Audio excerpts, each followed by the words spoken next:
West Godavari Andhra Pradesh నుంచి వచ్చాను. జనవరిలో రావులపాలెంలో 4 రోజులు సభలు జరిగినాయి. జరిగినప్పుడు నేను ఎంతో పెయిన్తో వచ్చాను. గ్యాస్ నొప్పి, కిడ్నీలో టోన్స్, పెయిన్తో వచ్చాను. పెయిన్తో వచ్చినప్పుడు అసలు ఆటో తోలివాడిని, నేను ఆటో తోలుకునేవాడిని. 10 నిమిషాలు కూడా ఆటో సీట్లో కూర్చోలేకపోయేవాడిని. అటువంటిప్పుడు నాకు ఎంతో స్వస్థత వచ్చింది. రీసెంట్గా కూడా మన షుగర్ నుంచి కూడా నాకు నార్మల్ అయింది. నార్మల్ వచ్చింది దేవుని కృపను. నడుము నొప్పితో ఎన్ని రోజుల నుంచి బాధపడుతున్నారు? ఎన్ని సంవత్సరాల నుంచి బాధపడుతున్నారు? 1 సంవత్సరం నుంచి బాధపడుతున్నాను. సంవత్సరం నుంచి అంటే ఆటో నడిపేటప్పుడు అసలు కూర్చునేవారు కాదు, చాలా పెయిన్ వచ్చేది, కూర్చోలేకపోయేవాడు. అక్కడ మీరు రావులపాలెం మీటింగ్స్లో వచ్చి ఏకీభవించారు. ఇప్పుడు నొప్పి లేదా మరి? ఇప్పుడు ఆటో నడపగలుగుతున్నారు ఎంతసేపు అయినా?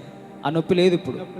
ఇప్పుడు సంతోషంగా ఉన్నారు. ఇప్పుడు లైవ్ చూస్తున్నారండి? ఇక్కడ లైవ్ చూస్తున్నాను, పొద్దున్న సాయంత్రం చూస్తున్నాను. ఓకే, చెప్పండి. నేను ఒక త్రాగుబోతుని.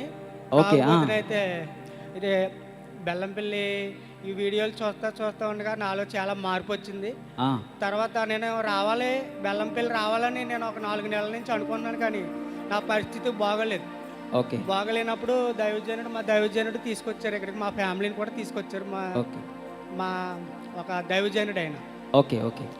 తర్వాత ఆ మమ్మీ గారు చెప్పారు, రావులపాలెంలో మీరు విశ్వాసంతో మీరు అక్కడికి వెళ్ళి మీరు కానుక మీకు తోచిందే వేయండి అని చెప్పినప్పుడు నాకు 6 లక్షలు బాకీ ఉన్నది. 6 లక్షలు బాకీ ఉంటే మనకి 3 లక్షలు బాకీ తీరిపోయింది. 3 లక్షలు తీరిపోయిందా? 3 లక్షలు తీరిపోయింది. మీరు ఎన్ని సంవత్సరాలుగా తాగేవారండి? ఒక 10-15 సంవత్సరాల నుంచి తాగాను. 15 సంవత్సరాలు. అంటే ఆ రావులపాలెం మీటింగ్స్లోనే మీకు విడుదల జరిగిందా? విడుదల జరిగింది. అప్పటి నుంచి మరలా తాగలేదు, ఇంకా అప్పటి నుంచి తాగలేదు, దాని జోలికి పోవట్లేదు. Praise lord. గట్టిగా చప్పలు కొడదాం ఒకసారి. బెల్లంపల్లి రావాలంటే ప్రతి సాటర్డే జరిగే సభకు రండి. అంతేకాక ఆగస్టు 28 50 దినాలు ప్రారంభ సభ బెల్లంపల్లిలో ఉదయం 7 గంటలకి, అక్టోబర్ 16 ముగింపు సభ. అందరూ కూడా సార్వత్రిక సంఘం 13 సంవత్సరం అందరం ప్రిపేర్ అవుదాం, దేవుని దీవెనలు పొందుదాం.